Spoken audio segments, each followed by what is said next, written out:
आज तेरा वचन मैं सुनूं और 100 गुना फलों को लेके आऊं। ऊंची आवाज से मांगो सब जन।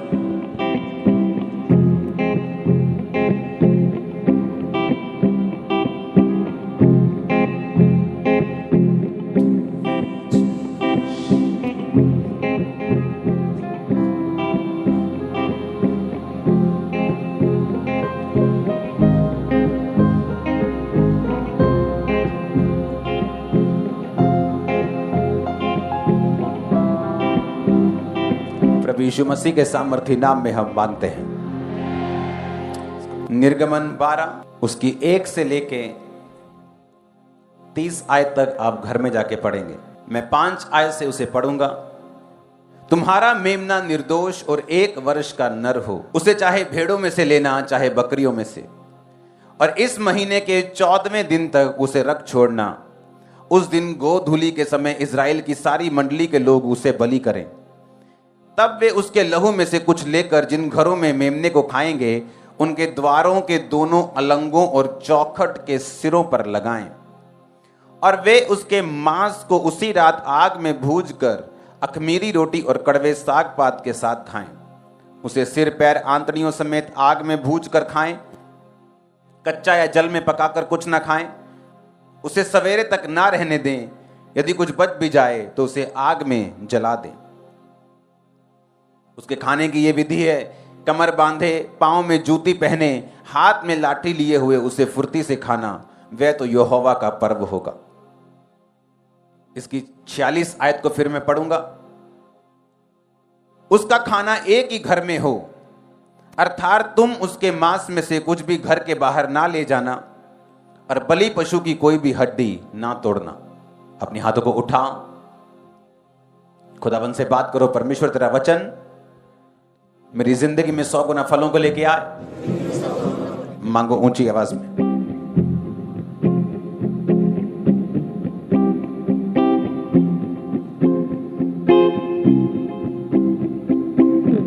प्रभु यीशु मसीह के सामर्थी नाम में हम मांगते हैं। लास्ट वीक है ये डिलीवरेंस का, और ये वर्ड अगर आपने सुना आप सेम नहीं होंगे। जस्ट अब ध्यान से सुनना। जब परमेश्वर ने इजराइलियों को छुटकारा देना था तो परमेश्वर ने कहा, तुम जब सारे चमत्कार परमेश्वर ने दिखा दिए तो परमेश्वर ने कहा अब फिरौन तुम्हें जाने देगा। तुम क्या करोगे? तुम एक मेमना लोगे अपने अपने घराने की गिनती के अनुसार, और उस मेमने को खाओगे। और खाओगे कैसे? मैंने तुम्हें बता दिया कि वो निर्दोष हो। उसे तुम आग में भूनकर कड़वे साग पात के साथ खाना। तो परमेश्वर ने एक विधि उनको दी। मैं ये वचन आपको क्यों दे रहा हूं, ये आपको आगे मालूम होगा। ये एक रोड मैप है आपकी लाइफ के डिलीवरेंस का। जब तक आपकी डिलीवरेंस, आपका छुटकारा, आपकी ब्लेसिंग जो परमेश्वर ने खास आपके लिए रखी है आपकी लाइफ में, जब तक वो नहीं आती, ऐसे बहुत से साल्वेशंस हैं जो आपकी लाइफ के साथ जुड़ी हुई हैं, जो आपकी लाइफ में एंटर नहीं कर पाती। ऐसी बहुत सी फिजिकल ब्लेसिंग्स हैं, ऐसी बहुत सी स्पिरिचुअल ब्लेसिंग्स हैं, जब तक आप इन छुटकारों में एंटर नहीं करते आपकी लाइफ में वो एंटर नहीं कर पाती। ऐसे बहुत से वेज है, रास्ते हैं जो परमेश्वर ओपन नहीं करता जब तक आप इस पैटर्न को फॉलो नहीं करते। अब जब परमेश्वर ने उनको छुड़ाना था तो परमेश्वर ने कहा तुम मेमने को खाना। जब तुम मेमना खा लोगे तो उसी रात को मैं उनके पहलोठों को मारूंगा और तुमको मैं आजाद कर दूंगा। अब परमेश्वर ने कहा जब तुम मेमना खाओ उसे वो निर्दोष हो। जब तुम मेमना खाओ तो उसे कड़वे साग पात के साथ खाना। क्या है कड़वा साग पात? आपकी सिन, आपकी पाप वाली जिंदगी, आपकी मिस्र की जिंदगी, मिस्र के वो दुख, वो ताने, वो बीमारियां, वो चीजें, परमेश्वर ने कहा उन्हें याद करना, और फिर उस कड़वे साग पात के साथ तुम परमेश्वर को खाना। उसे सिर पैर आंतड़ियों समेत खाना। सिर को अलग मत करना, पैर को अलग मत करना, ऐसे ही पूरा का पूरा रखना और उसे खाना। सिर कौन है? परमेश्वर ने कहा तुम कलीसिया क्या है? मेरा शरीर। मैं कलीसिया का क्या हूं? सिर हूं। अगर एक देह की उन्नति चाहती है कि शरीर की उन्नति हो, तो सब अंग अगर मिलकर काम करते हैं तो देह उन्नति पाती है। कोई बोलता है जी मुझे शुगर है क्योंकि मैं पतला होता जा रहा हूं, मेरी सेहत नहीं बन रही, मुझे शुगर है। क्यों शुगर है? क्योंकि बॉडी में एक अंग होता है पेनक्रियास, जो इंसुलिन का काम करता है, वो काम करना बंद कर देते हैं और बॉडी जो है शुगर हो जाती है, शुगर से पतले हो जाते हैं, आंखें खराब होनी। एक अंग खराब हुआ तो बाकी चीजें कैसे इफेक्ट होना शुरू होती। परमेश्वर ने कहा तुम शरीर हो, मैं तुम्हारा सिर हूं। यहां पर परमेश्वर ने कहा ना तो सिर अलग हो, ना पांव अलग हो, ना कोई अंग अलग हो, अंदर के अंग भी अलग ना हो, तुम इसी तरह से उनको खाओगे। आज क्यों लोग छुटकारे में नहीं? अगर आप चर्चिस में जाके देखें तो उनकी लाइफ में कई बार और एक आम अन्य जाति की लाइफ में कोई फर्क नहीं। वही फैमिली इश्यूज वो फेस कर रहे हैं जो अन्य जातियां फेस कर रही हैं, वही बीमारियां, वही चीजें, वही कलेश, वही गरीबी, वही श्राप वो फेस कर रहे हैं जो लोग फेस कर रहे हैं। कारण क्या? कारण यह है कि परमेश्वर ने आपको छुटकारा देने का एक तरीका बाइबल में बताया है और इसीलिए परमेश्वर ने आपको पवित्र आत्मा दी है, इसलिए परमेश्वर ने आपको पवित्र आत्मा से भरे हुए लोग दिए हैं, आपको जीवित चर्चिस दी हैं जो आपको उन आत्मिक तरीकों के बारे में बताती हैं कि किस तरह से आपने उस छुटकारे को लेना है जिसके लिए परमेश्वर ने आपको अपने पास बुलाया। उसने आपको बंधन में रहने के लिए नहीं बुलाया, उसने आपको गरीब रहने के लिए नहीं बुलाया, बीमार रहने के लिए नहीं बुलाया, लेकिन हर एक आशीष को लेने का बाइबल में एक तरीका है। अब कलीसिया में अगर आप यहां बैठे क्योंकि आपकी जेठानी पीछे बैठी और आप यहां इसलिए हैं क्योंकि आप पीछे नहीं बैठना चाहते, तो इसका मतलब यह है आप प्रभु भोज को सही रीति के साथ अपनी जिंदगी में ले नहीं रहे। मैंने चर्चिस फॉरेन में देखी, 40 लोग हैं चर्च में और 4 पार्ट में चर्च बटी हुई, 40 लोगों में 4 धड़े। इमेजिन करो चर्च का क्या हाल होगा। और जब वो प्रभु भोज लेते होंगे किस तरह से प्रभु भोज का अनादर करके उसे ले रहे हैं। और इसीलिए वो लोग हमेशा आपको बंधनों में और ऐसे श्रापों में आपको पड़े हुए मिलेंगे जिनमें अन्य जाति में नहीं आपको कई बार मिलते। ऐसी चीजों में आपको वो मिलेंगे, ऐसी प्रॉब्लम्स में मिलेंगे जो आम लोगों की लाइफ में भी नहीं। क्योंकि परमेश्वर ने कहा जब तुम प्रभु भोज का अनादर करोगे तो तुम निर्बल हो जाओगे, रोगी हो जाओगे और हो सकता है सो भी यानी मर भी जाओ। मेक श्योर जब आप चर्च में प्रभु भोज लेते हैं, आप एक विश्वासी हैं, आप किसी से अपनी नाराजगी प्रकट कर सकते हैं लेकिन अपने दिल में उसके लिए कड़वाहट पैदा नहीं कर सकते। हालेलुया। मैं लोगों को डांट देता हूं यहां पे, लेकिन बैक स्टेज आप नहीं जानते हम कैसे मिलते हैं एक दूसरे के साथ, प्रेम में, आनंद में। क्योंकि काम के टाइम मुझे काम चाहिए और दिल में आपके कुछ नहीं होना चाहिए। हालेलुया। अगर कुछ लोग मुंह के मीठे होते हैं लेकिन दिल में कड़वाहट रखते हैं, आपको दिल को साफ करना है बिल्कुल। अगर कोई ऐसा जन है जिसे आप बुलाते नहीं और वो चर्च में मौजूद है, जाते वक्त आप उसे जय मसीह की बोले। मैं नहीं चाहता आप कपटी लोगों के साथ दोस्ती रखें। ऐसे लोग जो आपकी लाइफ में माइनस करते हैं, आप उनको अपनी लाइफ में दोबारा लेके आए, मैं ये नहीं कह रहा हूं, लेकिन आपका हार्ट, आपकी स्पिरिट बिल्कुल साफ और क्लियर होनी चाहिए अगर आप ये चाहते हैं प्रभु भोज को आप सही रीति के साथ लें। क्योंकि जैसे ही उन्होंने सही रीति के साथ प्रभु भोज लिया कि सवेर तक कुछ रहने नहीं देना, जो बच जाए आग में जलाना, कमर बांधे हुए। कौन सी कमर? बुद्धि की कमर। हमारी कमर क्या है मसीह में? हमारी बुद्धि। सच्चाई से अपनी कमर कस के, उसने कहा कमर को बांधे हुए, यानी जो वर्ड है, जो वचन है आपके दिमाग में होना चाहिए। कहां होना चाहिए? बोलो अपने पड़ोसी से, कहां होना चाहिए? कहां होना चाहिए? और दिमाग में कैसे होगा? जब हम इसे पढ़ेंगे।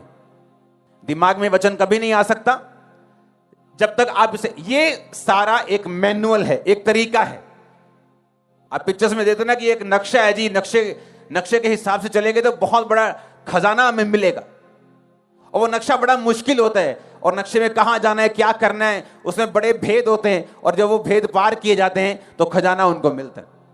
उसी तरह से परमेश्वर ने आपको छुटकारे के लिए एक नक्शा दिया है और नक्शा यह है कि अपने गुनाहों को, अपने पास को भूलना नहीं। कि जिसे परमेश्वर ने किस तरह से आपको आपके दुखी जीवन से, शैतान के बंधन से, दुष्ट आत्माओं के चक्रों से आपको निकाला, उसके ग्रेटिट्यूड में, उसके थैंक्स गिविंग में आप प्रभु भोज को खाएंगे अपने पास को याद करते हुए कि मैं क्या था और क्या बन गया हूं। और सिर पैर आंतड़ियों समेत, यानी मैं यूनिटी में से खाऊंगा। मेरे पड़ोसी से नाराज रह के, उसके खिलाफ बोल के, उसके खिलाफ प्लानिंग और प्लॉटिंग करके, फिर मैं प्रभु भोज को नहीं खा रहा हूं, जस्ट एक रोटी को खा रहा हूं। फिर वो हेवनली नहीं, फिर वो धरती की है। आप धरती की रोटी खाएंगे, वो धरती की चीज आपको देगी 2 दिन के लिए, 1 दिन के लिए, उसके बाद फिर आपको उसकी जरूरत पड़ेगी। आप हेवन की रोटी खाएंगे, आप सदा बने रहेंगे। आमीन। अब जब वो कहता है कि कमर को बांध कर खाना, कमर को बांध के मैं क्यों खाऊं? जब मैं किसी को खाने पे बुलाता हूं तो पंजाबी तो मोस्टली जो बेल्ट है वो ढिल्ली कर लेंगे, कहते आजो जी हुन शुरू करिए प्रोग्राम, कि बेल्ट ढिल्ली कर लो तो ठोको जो हैगा मुझ। लेकिन वो कह रहा है जब तुम खाने पे आना तो कमर बांध के आना, क्योंकि वो उस खाने की बात नहीं कर रहा। चेले भी गलती खाते थे बार बार। जब जीसस बोलते थे मेरी रोटी स्वर्ग से उतरी, वो उन्हीं रोटियों के चक्कर में पड़े रहते जो नीचे खाते थे। जीसस बोलते थे खमीर से बच के रहना, शिक्षा से, गलत से बच के रहना, वो दूसरे दही की, योगर्ट की बात करते थे। अगर परमेश्वर कह रहा है कमर बांध के खाना, तो किस खाने की परमेश्वर बात कर रहे हैं?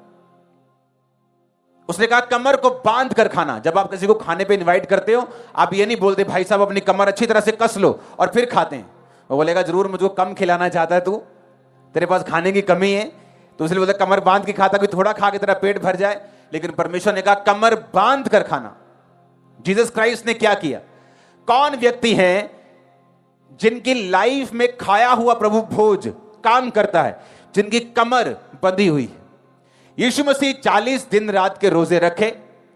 40 दिन रात के रोजे रखने के बाद बाइबल कहती है आत्मा, मत्ती 4:1, आत्मा यीशु को जंगल में ले गया।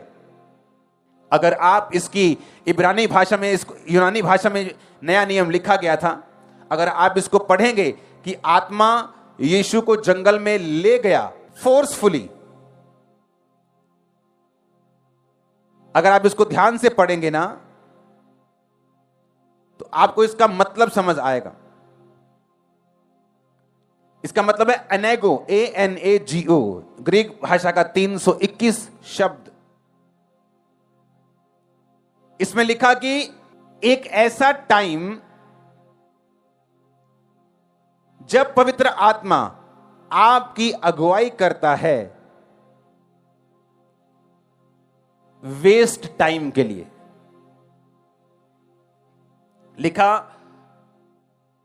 तब आत्मा यीशु को जंगल में ले गया ताकि इब्लीस से उसकी परीक्षा हो। एनेगो का मतलब फोर्सफुली, जैसे कोई धक्के से खींचकर आपको ले जाता है। जंगल का मतलब है एरिमोज, यानी एक ऐसा टाइम जो आपको वेस्ट लगता है। ग्रीक भाषा का 2048वां शब्द, इसे इंटरनेट पे डाल देना।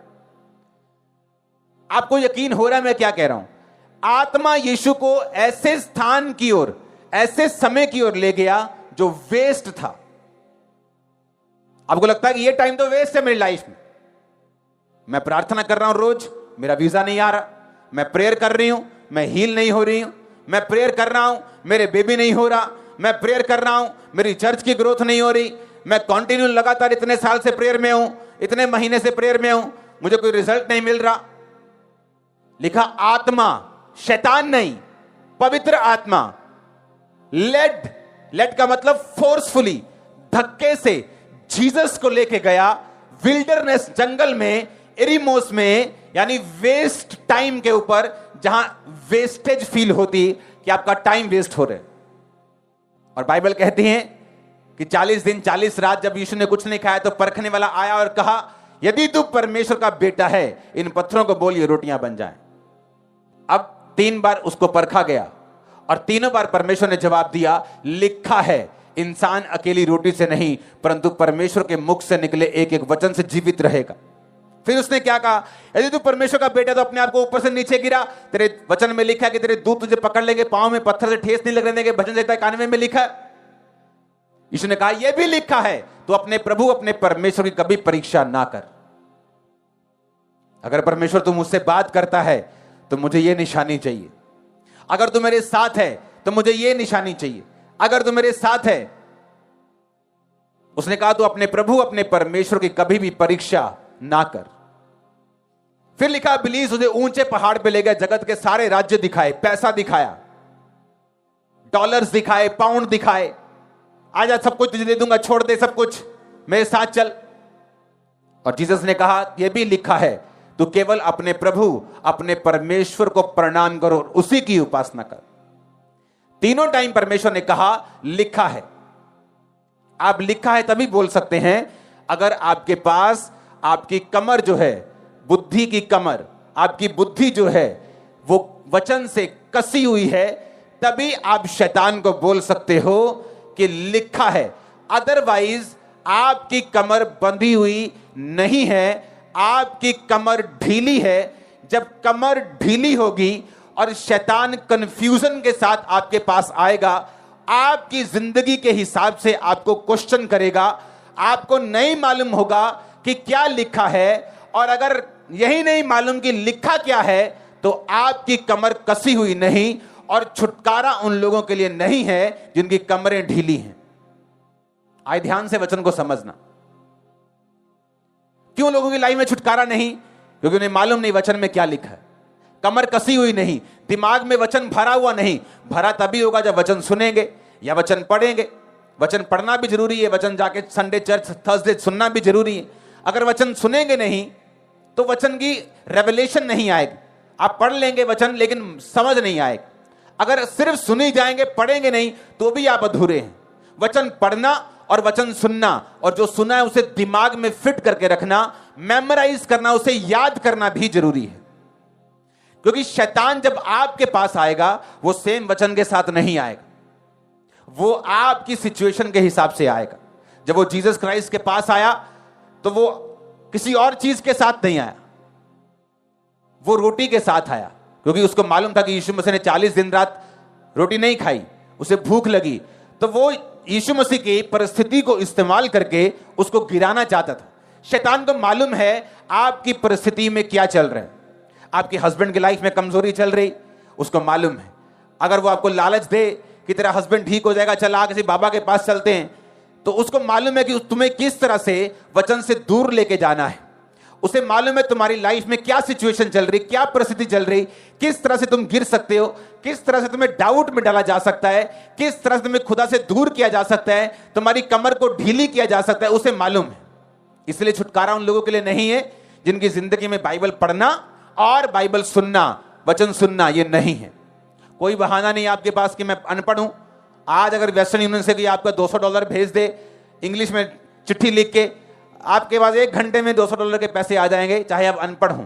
आपको मालूम है पैसा कैसे लेना है, कैसे किस बंदे के पास जाना है। लेकिन बाइबल पढ़ने वक्त हमें क्या हो जाता है, हमें बहाने याद क्यों आते हैं? मैं पढ़ी हुई है जी Bible. No no no no no, ये कोई धार्मिक पुस्तक नहीं जो तुमने एक बार पढ़ ली और सब ठीक हो गया। ये रोज का वचन है, तुम्हें कमर को कस के रखना है। क्योंकि परमेश्वर ने कहा जैसे ही तुम मेमने को कमर बांधे हुए, लाठी लिए हुए, सुसमाचार के पांव में जूते पहने हुए तुम लोगे, उसी रात को मैं तुम्हें आजाद करूंगा। आज रात हेवन में, हेवनली रिल्म में आपकी लाइफ में कुछ होगा ऐसा जो कभी नहीं हुआ इन जीसस ने।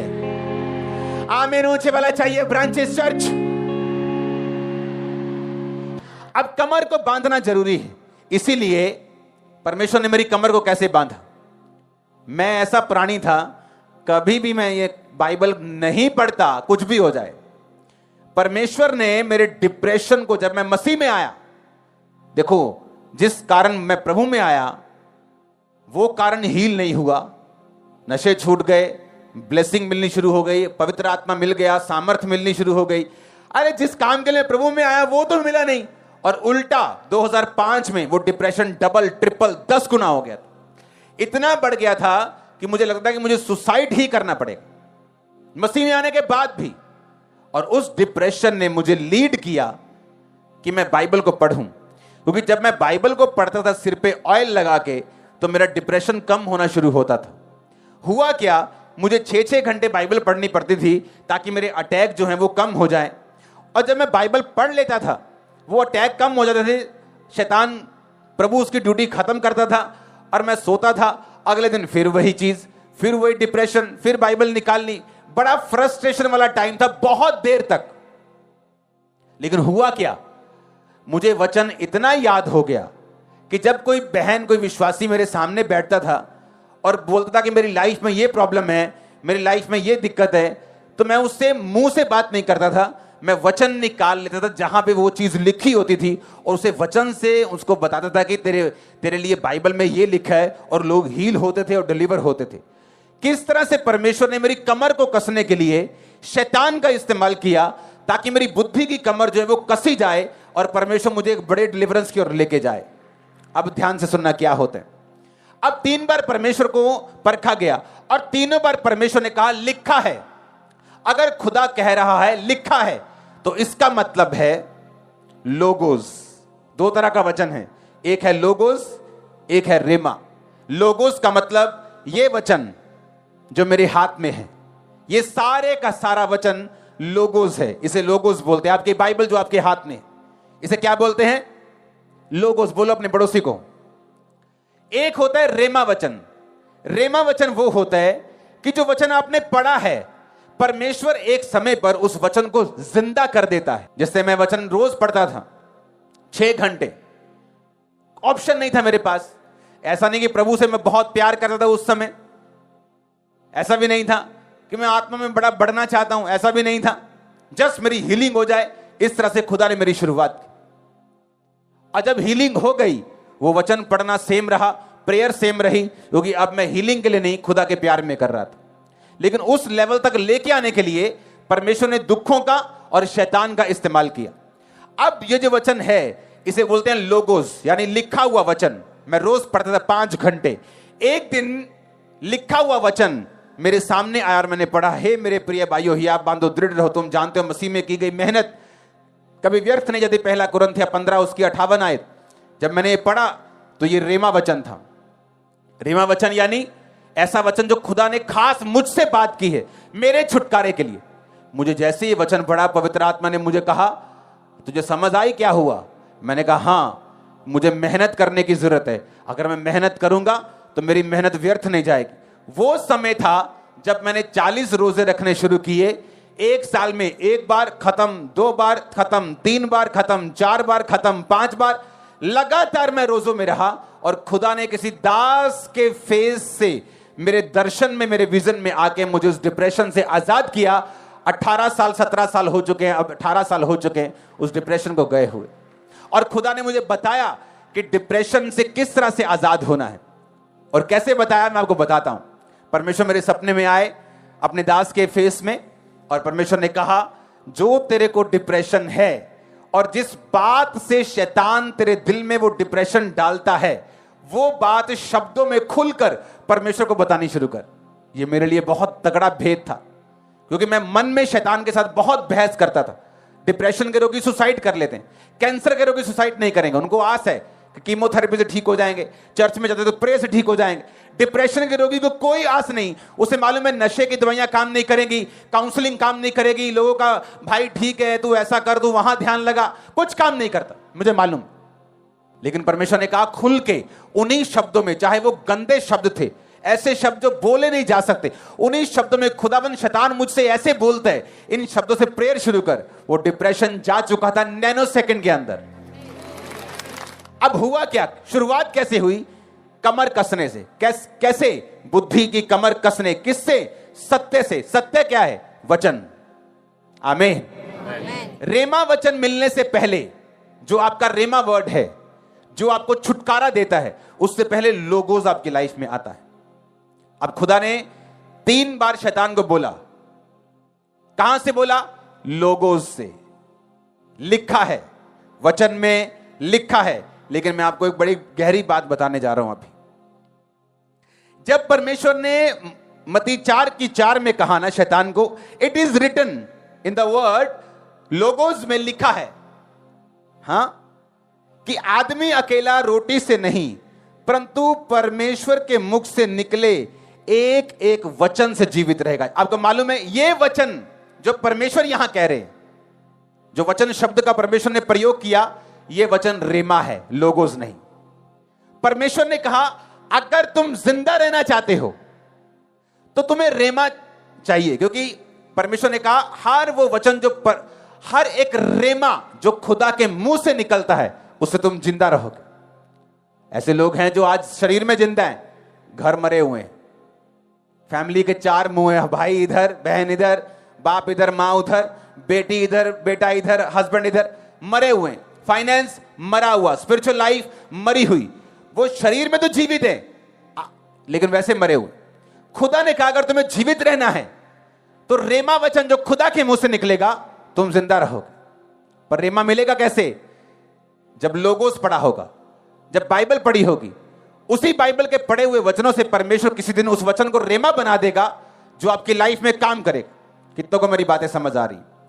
इसलिए खुदा ने कहा था कि जब तुम मेमने को खाओगे, तुम मेमने को कमर को बांध कर खाना क्योंकि जब कमर बांधी होगी, तुम्हारे कमर में यानी तुम्हारी बुद्धि में वचन भरा हुआ होगा, तो एक दिन परमेश्वर उस वचन को रेमा में बदल देगा और तुम्हारा छुटकारा हो जाएगा। कितने मेरी बात को समझ रहे हैं? इसलिए खुदा ने कहा था, जहां पे परमेश्वर ने मत्ती 4:4 में यह लिखा कि हर एक वचन जो परमेश्वर के मुख से निकलता है, यह वचन जो परमेश्वर ने लिखा है, इस वचन ये लोगोज नहीं है।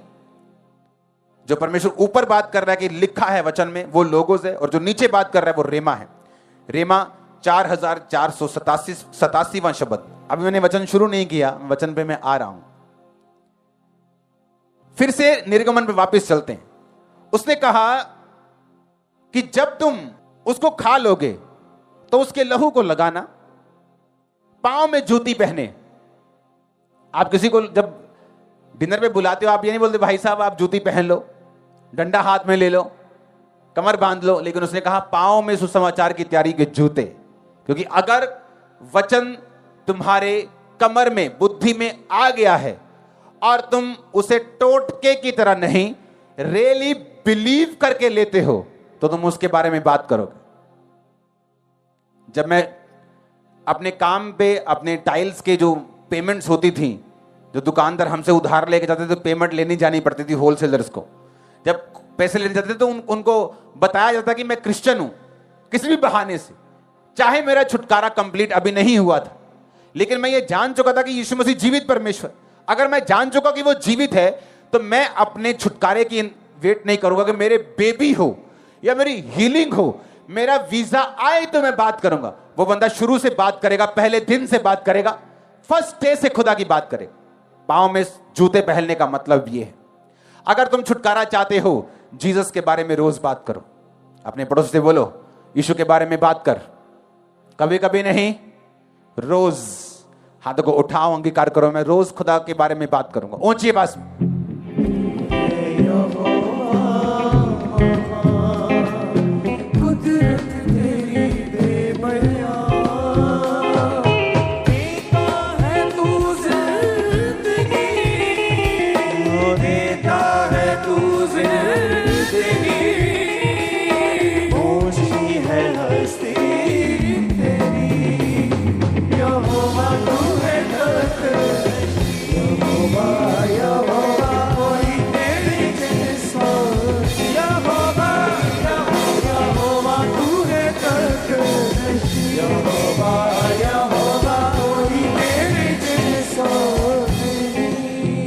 ऊंची आवाज में हालेलुया बोलो। अब जब उसने कहा कि पांव में जूते पहनकर और हाथ में लाठी लिए हुए और फुर्ती से उसे खाना, अथॉरिटी, लाठी। आपके दिल में वचन है, दिमाग में है, रेमा वचन आपके पास है। मैं आपको बार बार ये बात बोलता हूं कि खामरा चर्च के जो बिलीवर्स हैं, आपकी खुराक विश्वासियों वाली नहीं, आपकी पास्टर्स वाली खुराक है। ये विश्वासियों वाली खुराक थोड़ी आप खा रहे हो, ये आप पास्टर्स वाली खुराक खा रहे हो। इसलिए यहां के बिलीवर थोड़े हट्टे कट्टे, स्ट्रॉन्ग। आमीन। अब उसने कहा कि इस बलि पशु की कोई भी हड्डी ना तोड़ना। 46 आयत। एक ही घर में खाना, घर के बाहर ना लेके जाना, और उसकी कोई भी हड्डी ना तोड़ना। अब मैं वचन शुरू करता हूं जो आज मैं आपको बताना चाहता हूं। ये इंट्रोडक्शन खत्म हो गई अब। हालेलुया। इंट्रोडक्शन फिनिश, अब वचन शुरू। लूका 22 उसकी 7 से लेके 38 आयत। अब यहां लिखा, तब अखमीरी रोटी के पर्व का दिन आया जिसमें फसे का मेमना बलि करना जरूरी था। अब आपको समझ आएगी मैं क्या कह रहा हूं। जीसस क्राइस्ट पुराने नियम में जी रहे थे और सारे पर्वों को वो मानते थे। यरूशलेम में गए, पर्व में गए। अब वही दिन आए। कौन से दिन? जो खुदा ने मूसा को बोला था अखमीरी रोटी के पर्व को माना करना और इसी तरह से मेमने को खाया करना। अब परमेश्वर ने वचन में लिखा है कि मेमना फसह का जो था बलिदान करना जरूरी था, क्योंकि मूसा का हुक्म था। यीशु ने पतरस और यूहन्ना को यह कहकर भेजा, जाकर हमारे लिए खाने के लिए फसह तैयार करो। यीशु मसीह ने कहा जाकर तैयारी करो। चेलों ने कहा कहां तू चाहता है हम तैयार करें? 10 में लिखा, नगर में प्रवेश करते एक मनुष्य जल का घड़ा उठाए तुम्हें मिलेगा, जिस घर में वो जाए उसके पीछे चले जाना। उसके स्वामी से कहना, गुरु तुझसे कहता है कि वह पाहुनशाला कहां है जहां मैं अपने चेलों के साथ फसह खाऊं। जीसस ने कहा तैयारी करो। उसने कहा प्रभु कहां करें? उन्होंने कहा ऐसा करो, ये फलाने फलाने नगर में जाओ और जब तुम नगर में जा रहे होगे एक मनुष्य, एक जेंट्स, एक भाई तुम्हें पानी का घड़ा उठाए मिलेगा। और ये कॉमन नहीं था, क्योंकि जो घड़ा उठाने का काम था, जो पानी लेके आने का काम था, वो औरतें करती थी, बंदे नहीं। आप अगर मूसा की पत्नी देख लो, पानी पिलाने का काम वो लड़कियां करती थी। और उसके बाद बहुत से ऐसे काम हैं जो लड़कियां करती थी। खासकर जो घड़ा लेके जो सामरी औरत का आप देखते हैं तो वो पानी भरने के लिए आई थी। पानी का जो घड़ा था वो मोस्टली औरतें लेके जाती थी। तो परमेश्वर ने एक निशानी दी थी कि फलाने शहर में जाओ और तुम्हें एक बंदा मिलेगा, जेंट्स मिलेगा, पानी का घड़ा उठाए, क्योंकि औरतें तो बहुत होंगी। अगर मैं आपको भेजूंगी फलाने पिंड में जाओ, गांव में जाओ और वहां एक लेडी पोछा लगा रही होगी, तो आप बोलोगे वहां तो हो सकता है 10 औरतें पोछा लगा रही हो सुबह 10 बजे घर का। अगर मैं आपको ये बोलूं कि एक बंदा हट्टा कट्टा पोछा लगा रहा होगा, तो आपको मालूम हो जाएगा कि नहीं, ये प्रोफेटिक है, कुछ परमेश्वर मुझसे कह रहा है। जब वो गए तो बंदा मिला, घड़ा उठाए, उसने कहा कि अपने स्वामी के पास लेके जाओ, और वो लेके गया। वहां पे सब कुछ तैयार था। परमेश्वर वहां पे आए, उस प्रभु भोज को परमेश्वर ने लिया। और हुआ क्या?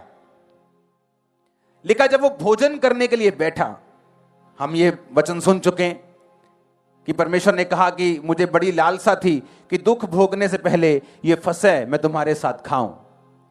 अब परमेश्वर जानते थे कि अब उन्होंने स्वर्ग में जाना है और इन चेलों ने काम करना है।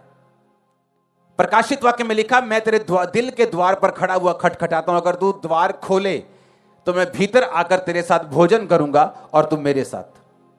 जब आपका हार्ट परमेश्वर के लिए ओपन हुआ, परमेश्वर ने आपको अपने साथ खाने के लिए जिस तरह प्रेरितों को बिठाया, आपको बिठाया।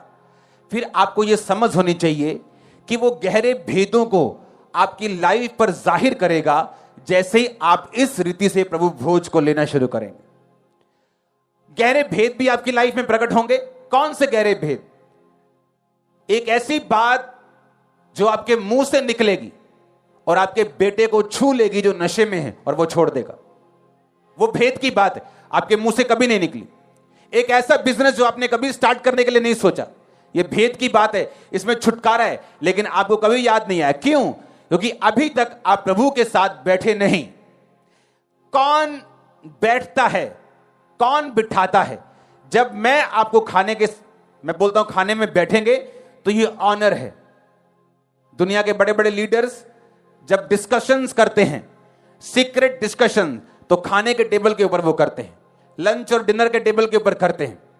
जब परमेश्वर वो खाने में बुलाता है तो परमेश्वर आपको कुछ सीक्रेट रेमा वचन, कुछ भेद, कुछ ऐसे आपको वचन देना चाहता है जो आपके और आपके परिवार के छुटकारे के कारण होंगे।